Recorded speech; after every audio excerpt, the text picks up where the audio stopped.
Mais de rien.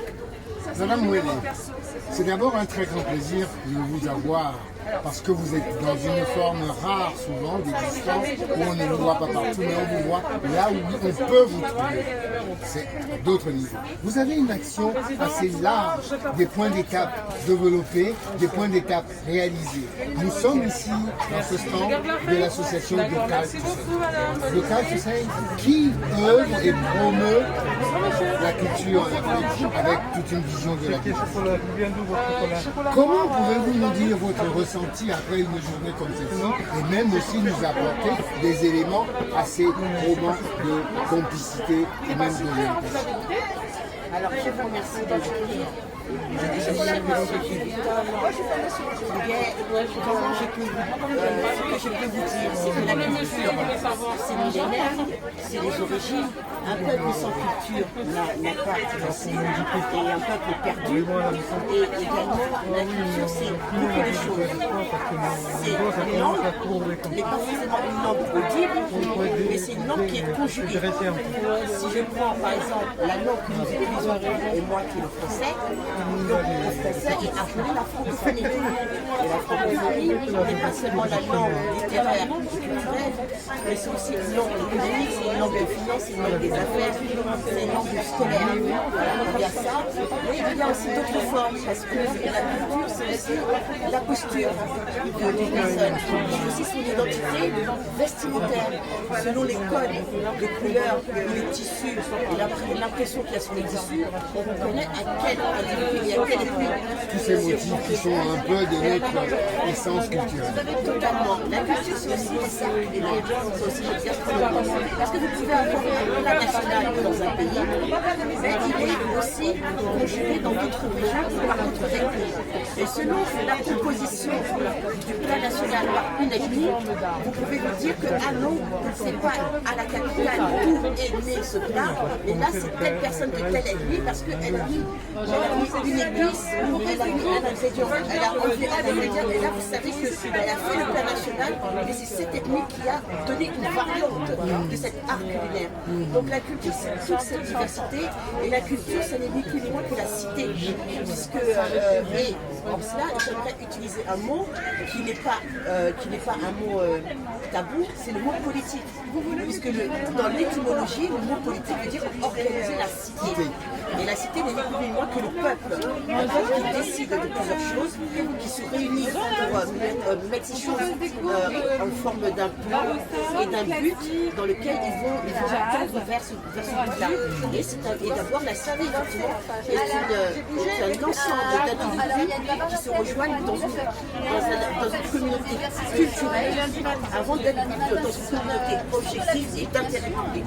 Et donc, dans ce sens-là, nous avons bien compris que vous êtes une femme politique parce que cette cité, avec ses combats pour essayer d'aller vers un mieux-être, une meilleure façon peut-être d'appréhender la vie, et même aussi une meilleure façon d'apprendre les combats. Vous, en tant que femme politique, ces combats multiples, vous les avez menés. Et à un moment donné, les points d'étape, vous les avez aussi ressentis et faire savoir. Alors, vous avez connu cette culture africaine un peu vaste et bien étendue jusqu'au Caraïbes. Alors aujourd'hui, quel apport voulez-vous qu'ils prennent, quel chemin, quel point d'étape, quel centre d'intérêt, et puis quelle multiplicité de vues? Je ne peux pas leur dire quel apport ils doivent prendre parce que c'est quelque chose qui est individuel et personnel. Maintenant, il faut faire évoluer l'acculturation de nos communautés afro-caribéennes. Et je ne sais plus la phrase exacte, mais si nous ont donné l'esprit de ce que Fatou Diop a dit, c'est qu'il faut se détacher de son passé, il ne faut pas être esclave de son passé pour voir vers l'avenir. Et l'avenir, c'est votre horizon. Donc, c'est-à-dire qu'il ne faut pas rester sur des postures, des faits d'antériorité. Parce que ça vous fait stagner, ça vous fait perdre du temps. L'horizon, c'est votre avenir. Je vais prendre quelques éléments occidentaux. Si on fait le rappel de l'abolition de l'esclavage ou tel fait historique, ça vous fait stagner. Alors qu'on a un devoir et une obligation d'avenir. Un devoir en tant qu'individu et une obligation envers notre jeunesse, la génération qui va suivre. Et tout cela, c'est des discussions, c'est aussi ce qu'on appelle l'intrapreneuriat, et pas l'entrepreneuriat. Parce que la langue française a ses synonymes. C'est-à-dire que intrapreneuriat, c'est votre développement personnel, et c'est à partir de votre développement personnel que vous allez dégager de nouvelles ondes, et surtout normalement des ondes positives, parce que vous aurez travaillé votre intériorité et votre introspection, et sans que vous sachiez que naturellement, vous allez vous attirer les ondes positives, vous allez aller dans des lieux où habituellement vous n'avez pas accès, et vous allez rencontrer des gens auxquels jusqu'à présent vous ne pouvez pas parler. Donc c'est tous ces changements-là auxquels il faut procéder, et parce que aujourd'hui dans ce monde de globalisation où l'Afrique est émergente, l'Afrique n'est plus à un stade de développement, d'assistance ou d'aide, elle est maintenant dans une phase d'émergence. Et aujourd'hui, ma génération comme la vôtre, on n'est pas diaspora. Il faut leur parler dans ce sens étymologique.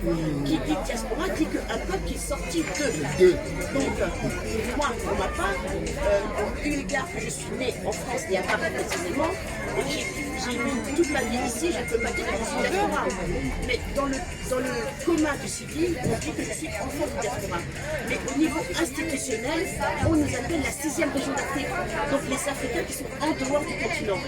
J'ai couvert les 5 continents, les 5 régions de l'Afrique. Donc de l'Afrique de l'Ouest, de l'Afrique centrale, de l'Afrique de l'Est, de l'Afrique australe et orientale. Et donc toutes les langues linguistiques également. Nous avons les mêmes choses. Je vais vous parler de l'Afrique là et de sa culture. Sous des faits très marquants. La question est, on dit que le soleil se lève à l'est. Qu'est-ce qui se trouve à l'est? Les pays anglophones et le pays du soleil levant, qui n'est pas l'Afrique. Et ce sont des communautés qui sont très rayonnantes et extrêmement dynamiques. Quand on dit être à l'ouest, que cela signifie-t-il? Ça veut dire par moment être largué. Être largué, en anglais. D'une forme de réalité. Totalement, on va être en retard. Maintenant, je vais vous demander, projetez-vous un hologramme de la carte de l'Europe.